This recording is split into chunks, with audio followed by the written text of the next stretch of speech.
is how the hell did you get into crypto, into blockchain in the first place? Way back 12 years ago, people were talking to me about Silk Road this, Silk Road that, Bitcoin, and it just made no sense to me to like go and do illicit or dodgy stuff on a network that's completely auditable, completely transparent. So fast forward 2015, 2016, you're watching these boom and bust cycles of Bitcoin. I got in the way everyone else got in, right? I bought some Bitcoin, made a lot of money and lost even more. So, that was my kind of trial by fire.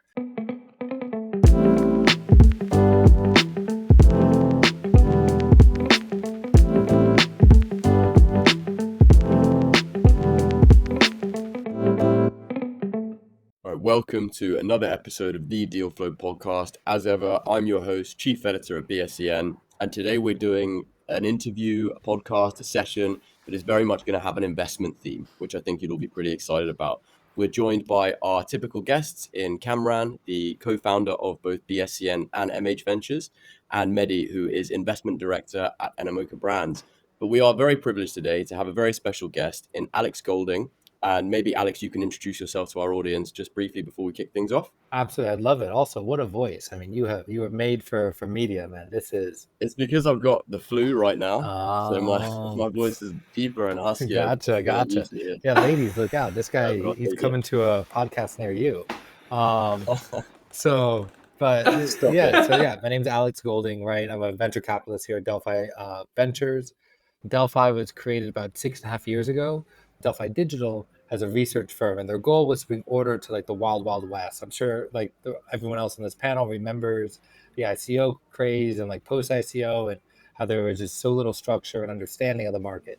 And we really became famous when we released our kind of Bitcoin UTXO model, which accurately predicted kind of like the end of the long bear market. And boy, that was bad, man. Right. Even the Starks couldn't handle that winter. That was a tough one. And That's right. and so from that, Delphi grew, and it grew into a multi-pronged kind of international conglomerate, right? There's consulting, where they've done token econ work, risk modeling, governance consulting work for some of the biggest names in the industry, right? Like Aave, Compound Balancer, Axie, Synthetics, some other ones that I can't name today, but big ones that you would know, multi-billion-dollar protocols. They've got a venture studio where they've launched 2 of their own protocols, 2 which were previously unicorns, and then investment, right, where I sit. And investment, we're our own company, very separate from everyone else, and we do typically pre-seed and seed, sometimes Series A, $500K to $2 million checks. We could do more, we can do less, but that's our general strike zone. It's mostly prop capital, and we invest in the 4 kind of major pillars, right, of DeFi, gaming, infrastructure, crypto, and AI.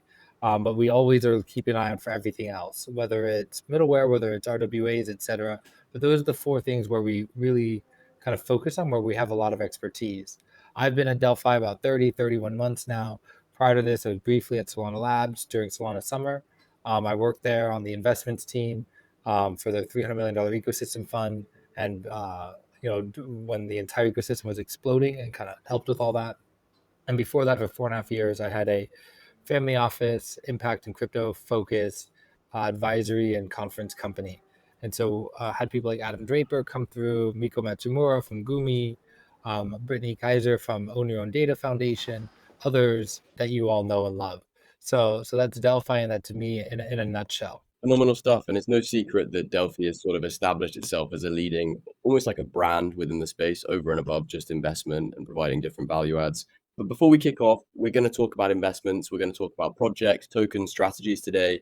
So just a word to clarify that nothing in this episode today is in any way intended to constitute financial advice.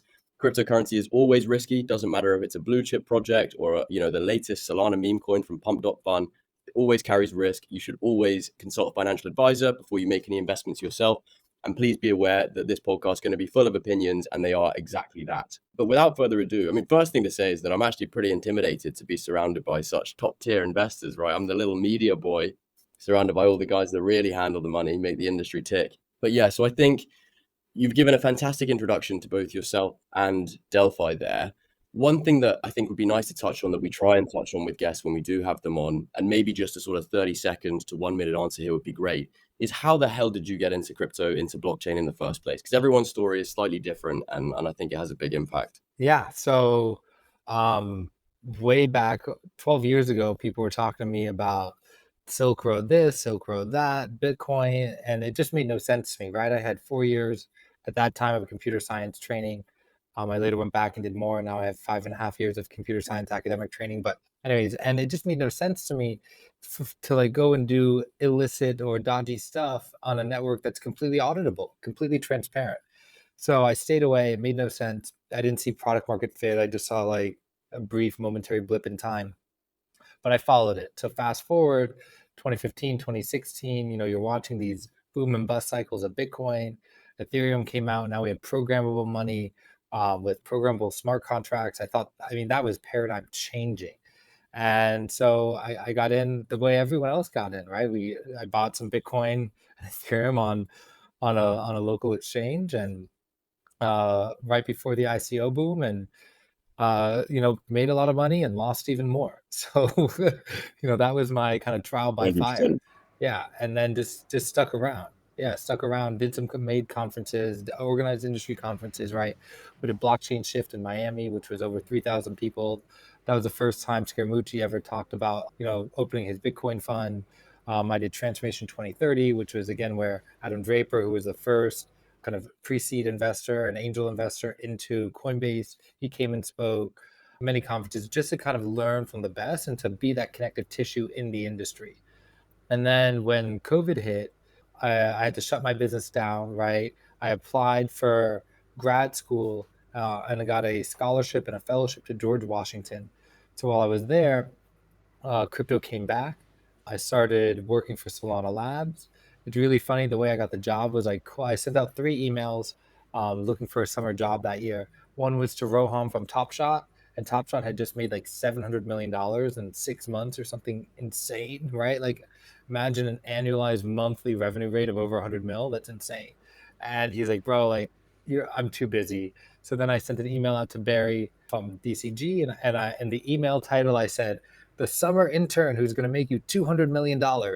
And so he gave me an interview at Foundry, but they weren't ready for what I wanted to do at the time.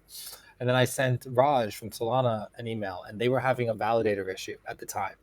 And I think whenever you're trying to have a job, you shouldn't go to the job and be like, what can you give me? You need to go to the job and tell them, here's what I can do for you. Here's how I can solve your problem. And so I went to them and I said, look, you guys are having issues with validators. I can fix these issues. I can decentralize your network even more. And then afterwards, I'd love to work with you guys on the ecosystem fun part. Like, I want to be full-time kind of buy-side investor. And they he said, look, we handled it ourselves, but I like your gumption. Like, let's have a talk.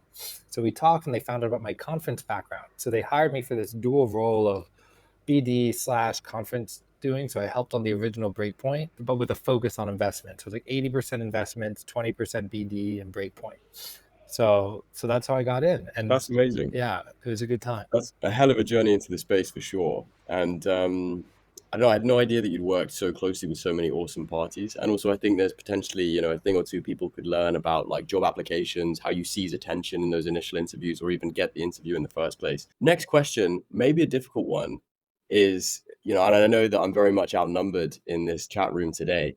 But why VC, right? You were doing eventing stuff, so a lot of IRL, IRL things, which are very, very rare in the space by and large. You were looking at network decentralization. Why VC, right? VCs are the bad guys. They dump on retail. They get lower valuations. What was the appeal to going down the investing side of things?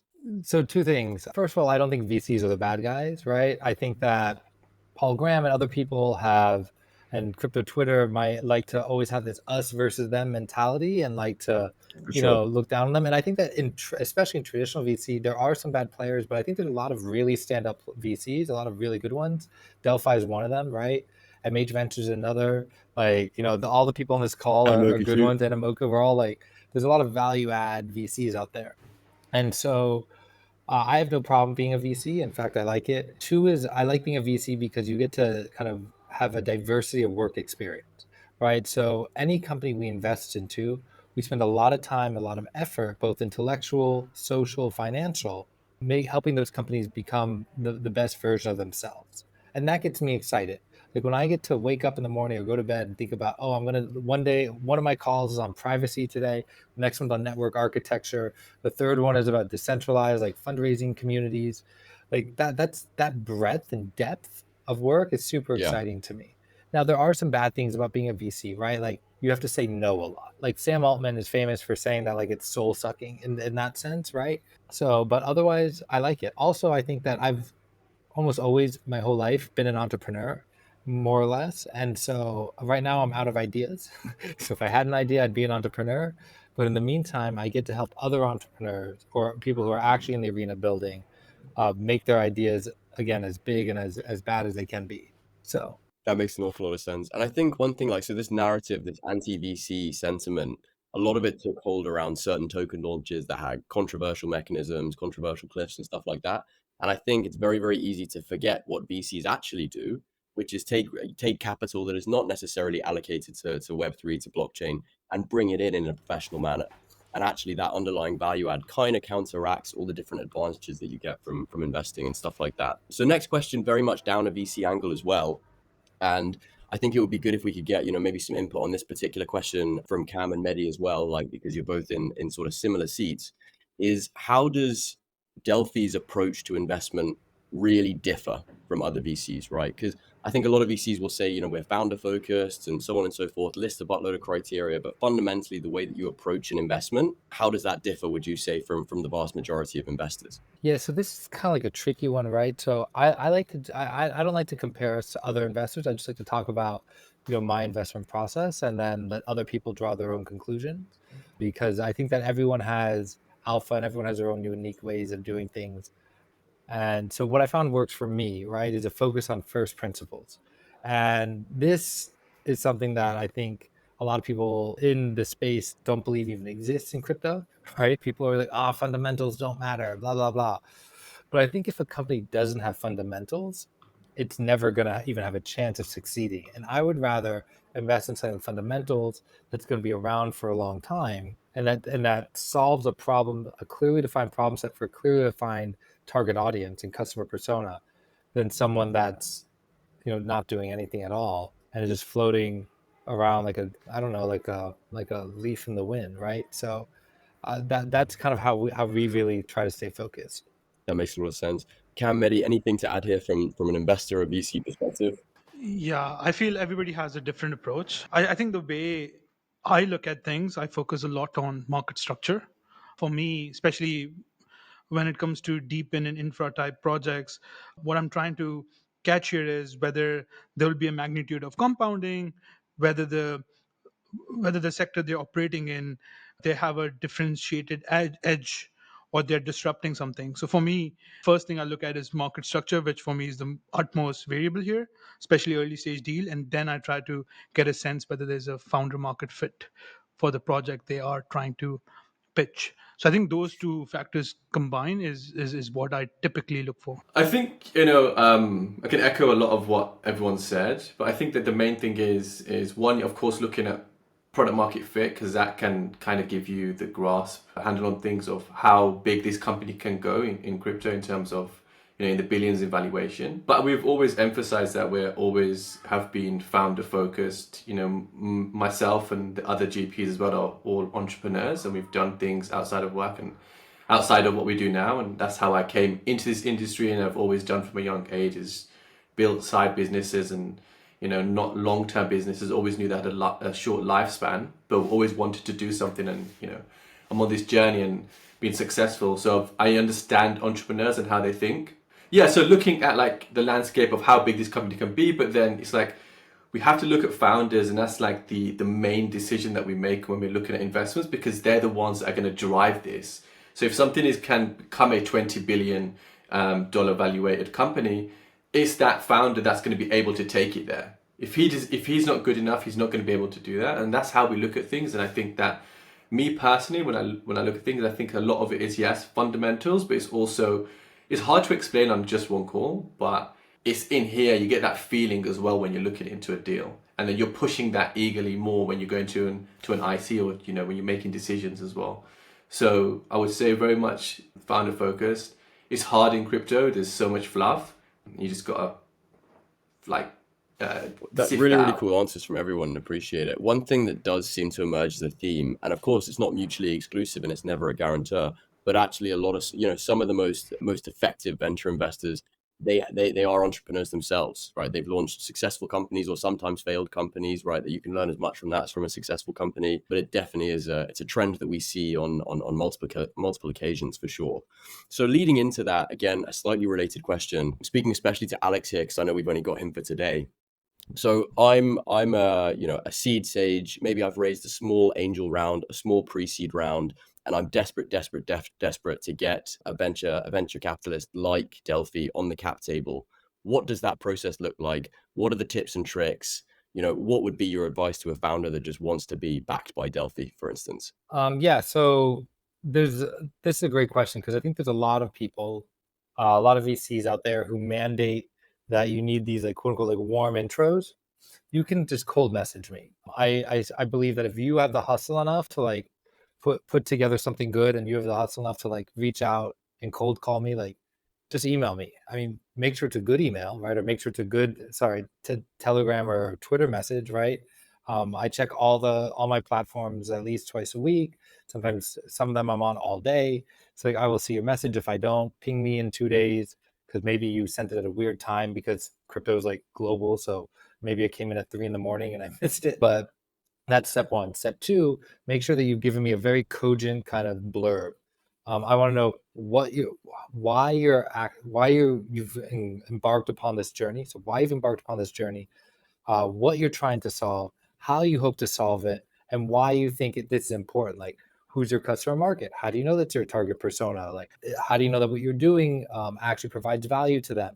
How sustainable is this? Like, do you provide value over incumbents in the market or incumbents that are about to come into market? Yeah. Also, let me know that you've thought through like your business plan, right? Like, how many people do you have to hire? Like, how much money do you need in order to hire those people, in order to handle your infrastructure costs, in order to handle marketing, et cetera, et cetera. There's so many people who just walk in and they're like, oh, yeah, I'm going to raise 1 to 10 million. And you're thinking to yourself, like, that's a big range, man. Like 1 to 10 or 1 to 5 or 2 to 6. That's a lot of money. That's probably more money than you're worth or more money than your home. Like, what are you talking about? Like, why do you have Yeah. no precision? I want to know that you've thought things through, that you were precise in your thinking, that you're accurate, or at least you attempt to be accurate in your forecasts, right? No one likes a liar. People like people who put forth a good effort. Show me you've put forth a good effort and that you can think 3 steps ahead or 4 steps ahead, not that you're reactive and you're 2 steps behind. That makes a lot of sense, and a really, really succinct answer. I think that in itself is definitely a clip that we'll be able to get something special out of for sure. I suppose it's related, but really it becomes slightly more Delphi specific. So I know just from working with a number of different venture investors, the quote unquote value adds can vary dramatically, right? In terms of what USP a VC, a venture investor, is really bringing to the table, especially when it comes to certain deals that are particularly competitive or the round is closing in a very, very short space of time. What is the sort of elevator pitch in terms of what makes Delphi different and why having them on the cap table is just an absolute no-brainer? God, so I appreciate that. So this goes back to what I was talking about earlier, right? With our breadth of experience. There's, as far as I know, no other VC who has consistently over as many years been as value additive on a token econ and behavior incentive mechanism design perspective as Delphi. Several of the tokens we have worked on as investors, advisors, consultants, what have you, have each individually coordinated tens of billions of economic value, right? There's just no one else. So that's one, right? Two is we're very good at like corporate strategy, protocol strategy, go-to-market strategy. We've got experience with it ourselves. I have experience with it, having been an entrepreneur. And so I think that gives us head and shoulders clearance above most other VCs. We also maintain very close ties with like industry participants. For instance, all of our EVM companies last year had the opportunity to get free audits. And so that's like an additional like 250,000, right, in cash right in your pocket as a perk of being part of Delphi. So it's yeah, the perks are substantial. That's really cool, and I think it's it's additionally compelling that there are value adds that are less tangible, they're experiential, network based, but then there are some that are literally like, well, this is what this value add is worth, right? You could put a dollar value on it in a really literal sense. Yeah, one follow-up question I had is, let's say, yeah, so Delphi does also used to have Delphi Labs, and I think you also have a consulting arm. So let's say if the value add and the time sink that you're providing to a project, does that also mean you guys also go for advisory token as well? Because sometimes there could be a lot of hard work involved in terms of helping a project out, whether it's token econ or some sort of a mechanism design. Is that something part of the venture strategy? How do you guys think about bucketing that? Gotcha. I appreciate that question. So in general, when I say advisory, I mean advice that we provide as investors. And so if we are leading you around, you can expect to have us be partners, right? It's like that old saying, like if someone like lends you a little bit of money, like and you default, that's your problem. But if someone gives you a lot of money and then you default, that's their problem, right? Like that's with us. If we're gonna be a lead check, or if we're gonna, put in a decent sized check, like we want to spend as much time and effort helping you be as successful as possible and giving you the best advice that we can. That is separate from other divisions, right, of Delphi Digital. We are Delphi Ventures. There's Delphi Digital, which has a consulting arm. There's Delphi Labs, which is also separate, right, which is our incubator slash accelerator. And so, and I say we because I've provided like strategic advice to these other divisions, but they are separate. And so for us, we're managing our own money, and we want to be as successful as possible in that endeavor. So yeah, there are times when I sit down with founders like 2 or 3 times in a week. There's the earlier in the year, there's one company where every Saturday for 2 hours we were sitting down going over the pitch deck line by line, going over the notion, refining the corporate strategy, refining the marketing strategy, refining the fundraise strategy. And that I didn't get advisory tokens for that. No, that makes a lot of sense. And I think before we move on and talk about, I really want to talk about Dealflow sources actually. But before we do, wonder it'd probably be really, really cool for our audience if, since we have, Delphi, Animoca, MH Ventures, 3 high profile investors, if maybe briefly, Animoca and MH could also talk about their USPs, value adds, what makes them unique as venture funds in the space. Yeah, I can kick that off. So what are my thoughts first on value adding and getting on cap tables, especially when it's a competitive space, if there's a hot deal, and we've all seen that, and there's sometimes we can get on them, sometimes we can't. And I think that primarily boils down to right now, and I'm a big believer of this, is just purely attention. So if you have the influence in the space, then you're not going to find it too difficult to get on most cap tables when you are looking to deploy into a certain company. So I think attention is the biggest thing. But personally, or for MH in general, like how do we add value? One, we have the media arm, so BSCN is a big value add to MH Ventures, so allowing us to help portcos with marketing, PR, podcasts, to spaces, and all of the the things that come with all of that, and then also helping with go-to-market strategy. And I think that's one big thing. The second thing is we have recently started our own trading desk, so we facilitate market making, treasury management, liquidity provisioning as well. So if there's a project that is looking, potentially, let's say, I don't know, a perp desk who needs liquidity, we're able to help them with providing liquidity onto their protocol. And anyone, when they're looking to go to TGE, then we can help with all of the market making on the exchanges to help, hold prices, etc., and give volume and XYZ. Separate team handles that. I don't handle any of that personally. I think they're the 2 biggest ones, and I think the third is just having connections within the space. And I think that comes, a lot of funds now are well connected, and a lot of people have met a lot of other people, so they can do intros. But I think warm intros are something that are the best ways to be able to talk to people, because a warm intro is the best intro. So we can do all of that. I think the biggest thing is if we can capture a project early on, we can actually direct them in, going the right way about fundraising. And I think a lot of founders haven't raised money before from venture firms, or haven't raised, money inside of crypto. They don't know about which funds are good funds and which ones are not good. You want to form a good cap table that helps with, a certain percentage of your go-to-market, and just acquiring like the attention from retail as well and forming a community. So because we can help them with that and give them that advice, and then also once we've given that advice, also intro them to those funds as well.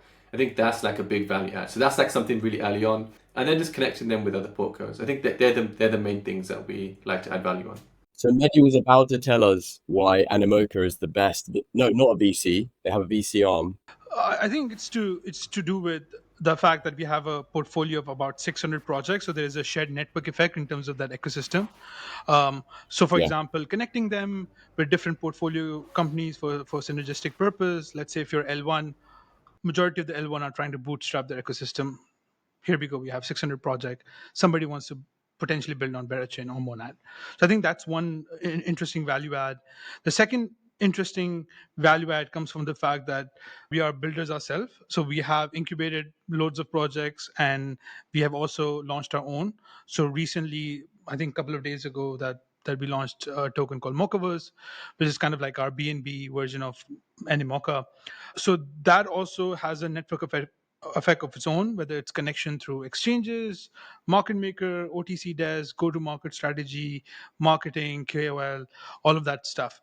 So we can like position ourselves with all of these strengths we have to kind of either win deals or become an ecosystem partner to loads of projects out there. And that leads to like interesting strategy, whether it's corporate development, M&A, investment, and also increases the mandate rather than just being like just making pre-seed or seed investment. That's really cool. I just had a like a aha moment, and I didn't realize until you just said like Animoca released a token like an equivalent to a BNB. When you said Mochaverse, I just was like, okay, Mochaverse is another name, but now I get it. Animoca, okay, cool. Anyway, cool. Carry on. I just had that moment. I was like, okay, now I get it. Amazing. But no, what I think is actually really cool is that all three of you guys have ultimately given really, really different answers, which does show that the top VCs, the top investors, in the space are not copy paste. There is no set formula, and that actually, different parties have really, really different additions to make to startups in the ecosystem, which I think is pretty promising for the ecosystem itself. But to lead on from that, and really looking for very, very short, blunt, 2-3 word answers where possible from you guys, just on this particular question. What are the best sources of deal flow? Like, because you hear it's network, it's eventing, it's, cold outreach even. If you had to just pick one source of deal flow that your firm was going to rely on indefinitely, what would it be? Anybody to start, I think, on this one. Oh yeah, I appreciate. Yeah, there's two. So I'm a hunter. I like to go out there and like hunt my deals, and so I like to it's whether it's on the internet, like I'm constantly searching for the next idea. I don't think in-person events are as effective anymore, like they were years ago, but I think that today everything just moves so fast. And who has the time to go to a different event every month across the world, right? You'd get killed by jet lag.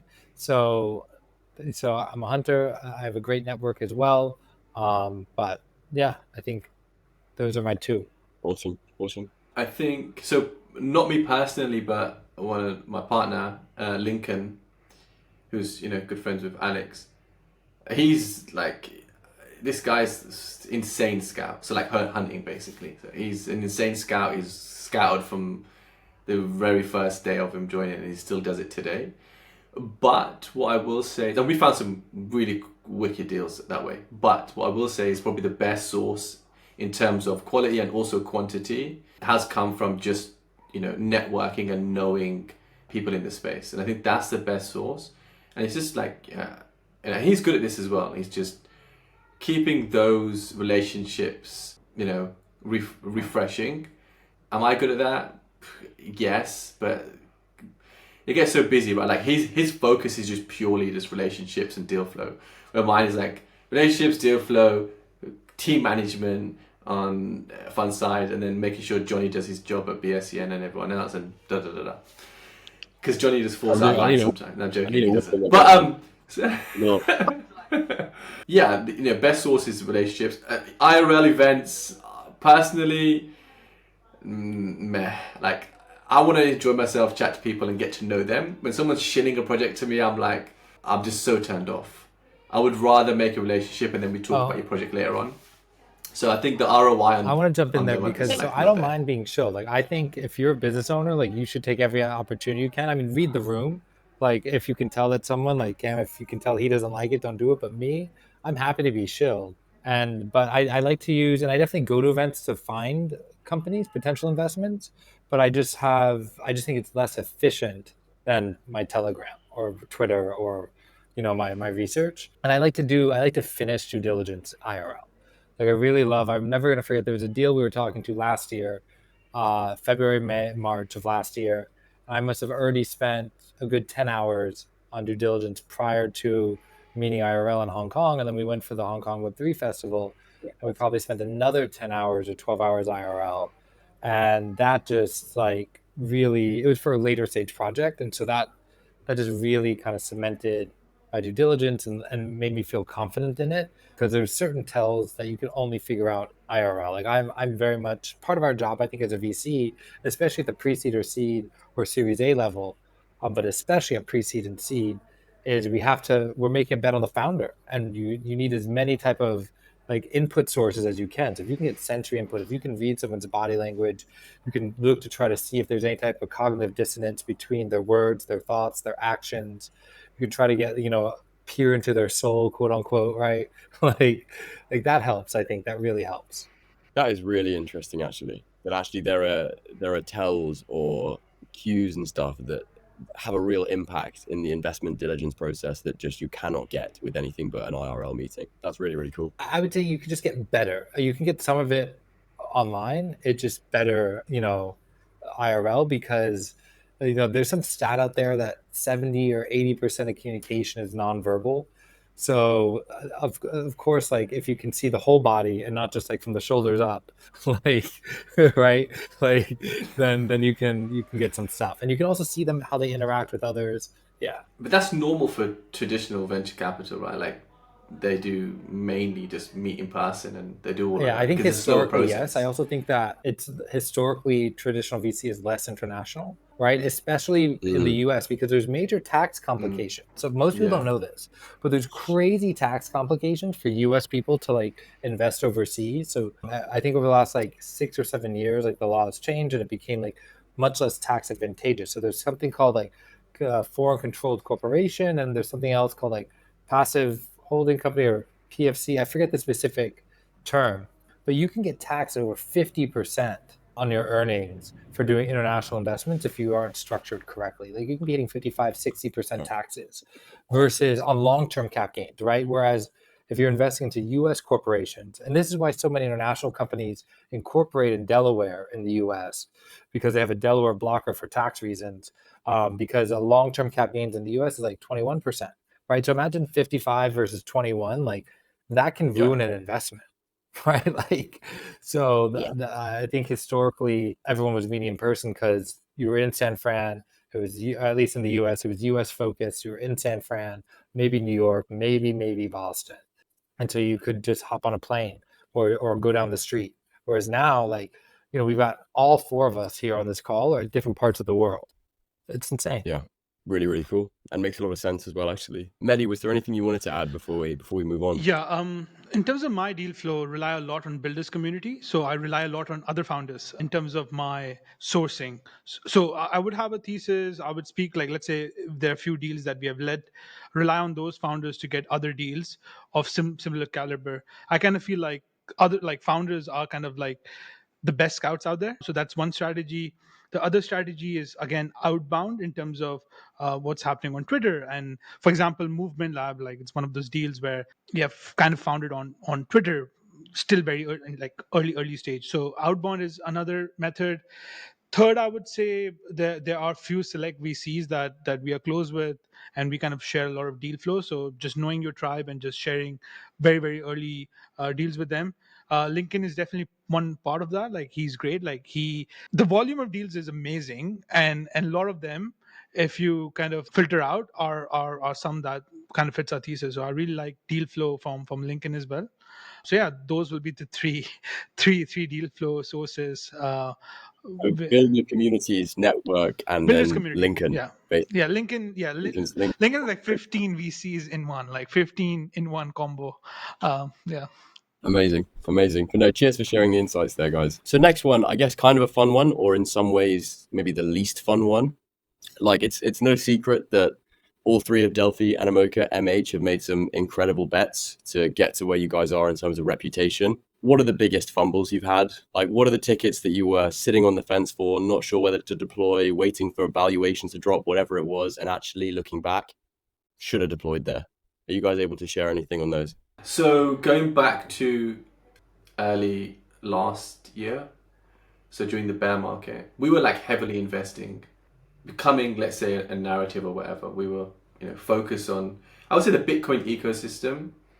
And as we were looking at stuff, we were looking to invest, and we did make some investments, but then we also fumbled on some big things. So things like Bob, B squared, they were probably two big ones. Another one that we passed on, this other thing, wasn't Bitcoin focused. I'll say the name in a second, but I'll tell you why we passed. We loved it. It passed everything for us, and we were at the last stage of it going through.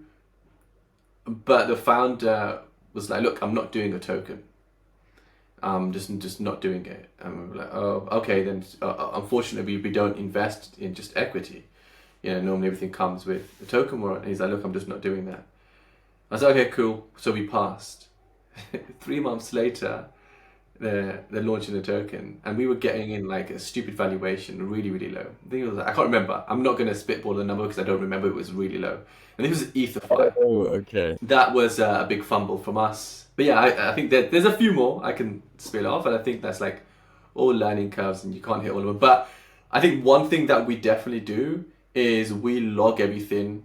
If we pass on something and why we passed on it, to the reasons why we went into something, and then we'll historically look back, and if it performed well, and what did we miss? Was it like, why did we pass? Was it because of the founders? And then what can we do better, and why is it now successful? And then we can go back and you can address that and hopefully learn from it going forward. But that's a big thing that I like to make sure I do. Very cool. Thank you for sharing. Yeah, it's funny you say that, because there's a company that I was leading due diligence on that now it hasn't gone public, hasn't had its TGE yet, but it's raised in the private markets at quite a high valuation. And I learned from this, we passed, and then we didn't even necessarily pass. I never actually knew they were fundraising. Like, their head of IR would just message me and be like, "Hey, Alex, what's up?" I'm like, "I'm doing good. How are you?" And expecting that they would bring me up to date, right? Like, "Oh, we're fundraising now," or this or that. She would never say that. And I didn't understand that I guess she must have been nervous. Maybe it was early on in her career, but I never understood until later that whenever she would message me, like, "Hey, Alex, what's up?" that was her code for, "We're fundraising. Like, can I talk to you?" And I would just respond like, "I'm good. How are you?" Like, "Everything's great." And so I think, savage. yeah, but I've learned in retrospect to always be like, okay, like, if you're a VC, like, you just need to play that role. Like, "I'm good, Yeah. thanks. How are you? What's the status of the project? Are you raising? How can I help?" Like, that needs to just always be the response, period, end of story. Like, Really cool. yeah, that's one thing. There's another one where there's somewhere it's like, I don't think we necessarily did the wrong thing from passing, but they later ended up becoming big, right? Like, there's one where it's a new L1 that's going to have a TG later in the year. They've raised at a high val. When they first came to us, they were raising at like 2.5 times what other L1s were raising at. So like they're raising at they're raising at like 2 times what Solana raised at, like in their early rounds. And I'm thinking to myself, like, dude, this is the 2022 bear market.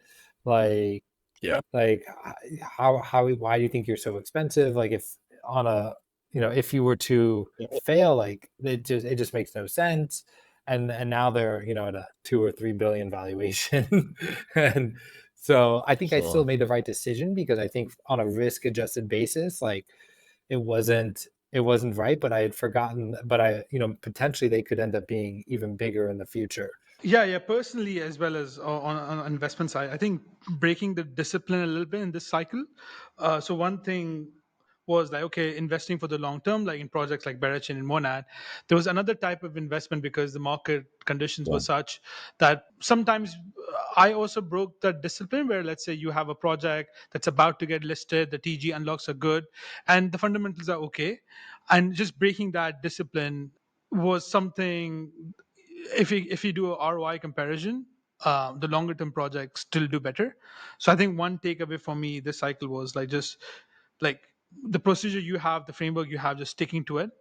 And sometimes longer time horizons are better rather than, let's say, investing in project just because of the fact they're about to get listed on exchange with the decent unlocks, and you'll get it, it's less risky, but then the returns kind of also reflect that. So I think I've been guilty of that, so kind of learned that lesson this cycle.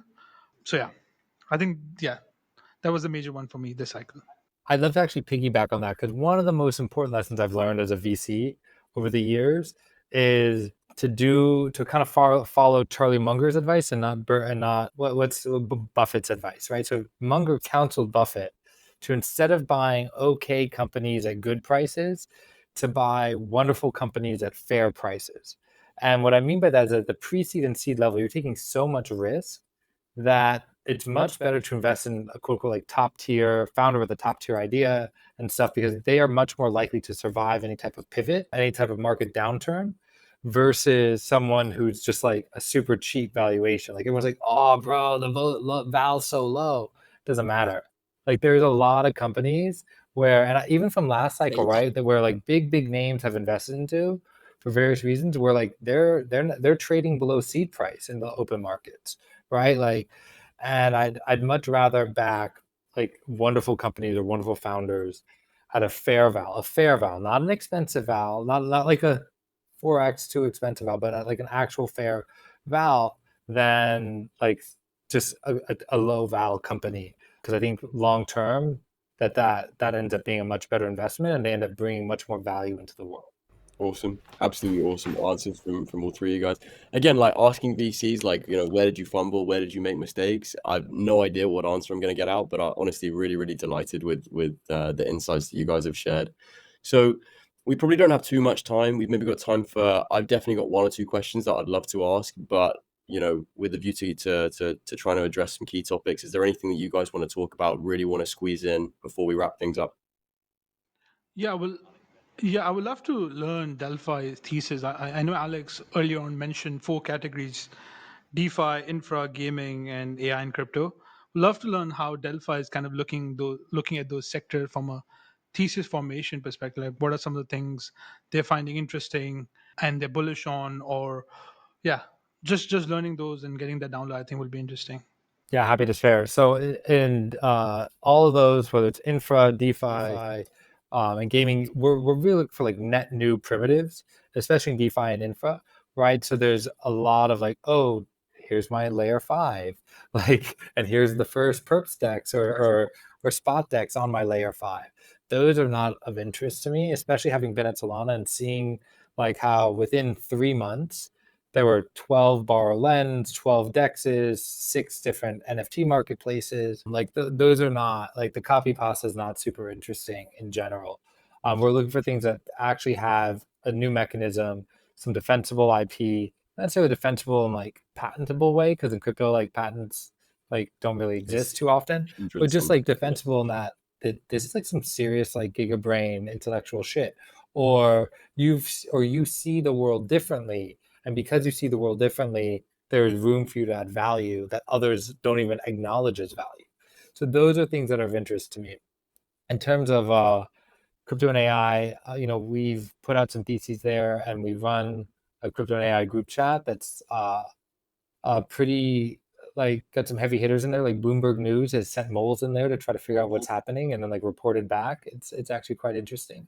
And so we're always looking for like new deals there. We see a lot. I think we've made 15, maybe more investments in that area over the last, like 12 months. Everything from data labeling to decentralized training to, we're looking for a good agent platform. Others, like we've looked at a lot. So I do think that when it comes to DeFi, we haven't seen anything super novel lately. We've seen one theory that's kind of come to us from 3 different companies over the last few months, but wasn't implemented right, and or was too high a val or whatever. But I do think that we're going to have some type of breakthrough in DeFi over the next 8 to 12 months, as like the EVM tech stack gets better and EVM devs start being unshackled by kind of this legacy, what I call like crypto 2, like a Bitcoin was crypto 1, ETH was crypto 2, Sol was crypto 3. But as that like third crypto revolution kind of envelops the EVM, I expect more newer and more kind of like DeFi mechanisms to come about. And as the intent layer kind of comes about, it'll be interesting to see, and especially like combined with agent technology, like AI agents doing things for you, it'll be interesting to see kind of what happens in DeFi there. So super excited. Last thing, I kind of want to end on, for me at least, everyone's like, oh, crypto doesn't have product market fit, or some people say crypto doesn't have product market fit, this or that, blah, blah, blah. I think that's totally false. There are multiple companies that are earning more than 20 million per year on like annualized revenue run rates. If you were to like look at their revenue today, or there's several, if you look at like their trailing 8 months revenue, 12 months revenue, who've made more than that. Some companies who are on like a $500 million kind of run rate, makers at like a billion run rate right now or something crazy, or maybe it's a billion AUM, I forget. But like crypto is here. Like when Trump when that assassination attempt happened, that awful assassination attempt happened, like there were tweets about people being at bars in New York City and quote unquote normies pulling out their phones to trade like meme coins on this. That to me is product market fit. Like crypto is here. We need to stop trying to like say it's not. It's here, and we need to meet these users where they're at. So that's what I want to say. Yeah, the meme coin traveled faster than the news on pump.fun. Only when Solana's working, though. It's Solana hasn't had major issues in like quite a hot minute. So I like, know. I didn't mean to attack it. I'm just making jokes. Yeah, man. I mean, I was trading ear, man. I made good money on here. The ear stays on. Oh man, what an industry! What an industry! Amazing, You gotta amazing. look at it like this, right? Like, we can make, take the, like, Johnny taking the piss, like, well, what an industry is a bit, in a way, like, pathetic because of meme coins, but I think it really just helps the industry. Like, it doesn't need to be like really, really too serious. Easy to understand. This accessible in a really pure sense. Yeah, and I think like if you take away like the meme coins and the fun and all the memes and all of the like the piss taking, like it just becomes like a really boring just another tech stack. Like bring all the fun with it. Let's have fun. Everyone's making, what everyone wants to do is make money and stuff like that. Like this, we should endorse that in a way. And I think that's why like we're seeing so many, or not so many, every single L1, L2, L3, L4 now wanting to have that traction because of memes, because they just know that it's the culture. Without that, like there's just no users. It's become like a success metric. We even saw like the Avalanche Culture Fund investing in meme coins and stuff was just like such a pure acknowledgement of L1s, L2s now see having a thriving meme coin ecosystem as a success benchmark across retail communities, which is maybe not a bad thing in every way. Retail, or just the average person, doesn't care too much about how important some of the tech stack is or how decentralized it is. They just don't give a crap. They want things that are super easy to understand. Meme coins and gaming right now, they just totally understand that. And if they can go onto an L1, L2, L3, and it's super easy to use, fast, cheap, and whatever, and that's all they care about right now. And I think that's why like the memes are so successful. But yeah, I just love this space. And that's what I've got to say. For sure. Anything but boring. That's the thing. Like any critic, they can't say it's boring. That's which is definitely not the case for a lot of different key tech sectors, is for sure. So anything else to add, guys, or should we wrap it up? I do have one question for Alex, and Go. just the last question. So you have Delphi Ventures, you have the research side of things, which is totally separate, where you have a team that deals with research and that is like paywalled, etc.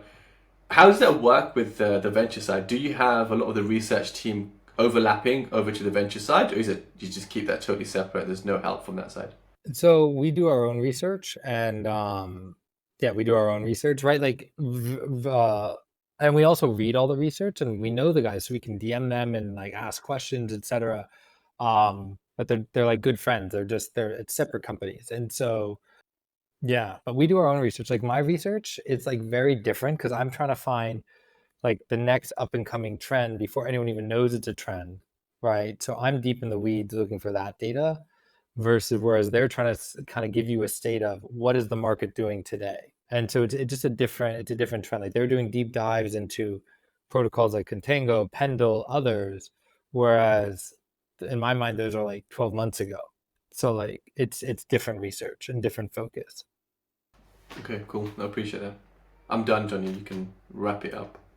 Amazing. Well, to be honest, guys, I've absolutely loved this conversation. I did spend some time in VC, and I feel like having, all three of you guys coming in and being so open and so honest about different questions, and obviously having the context that you hail from these incredible institutions that the vast majority of the industry is already familiar with in some respect. It feels like a real privilege to have been able to hear that insight firsthand. And yeah, huge thanks to everyone for joining. But before we do wrap up, just a very gentle reminder, inevitably, we have spoken about projects, we have spoken about investments. Again, nothing is in any way intended to constitute financial advice or advice in any way whatsoever. Opinions, as ever, just another podcast, guys. Yeah, huge thanks I for do want to joining give one piece of advice to founders, like keep Okay. hustling. Keep Oh, okay. hustling. Get the life out of me there. I thought we were going to like buy this. Fair play, yeah. But 100%, 100%. And I think that almost... I thought he was gonna say by ear. But But no, I think Yeah, what Alex just said even like harks back to what he was saying earlier about how actually, he wants to see cold DMs. He wants people to reach out to him on Twitter, Telegram, wherever else, and that's kind of what the VC and the startup space should look like. But huge thanks to everyone for joining, and hope to see you again for sure. Thanks so much, guys. Thank you so much, Johnny.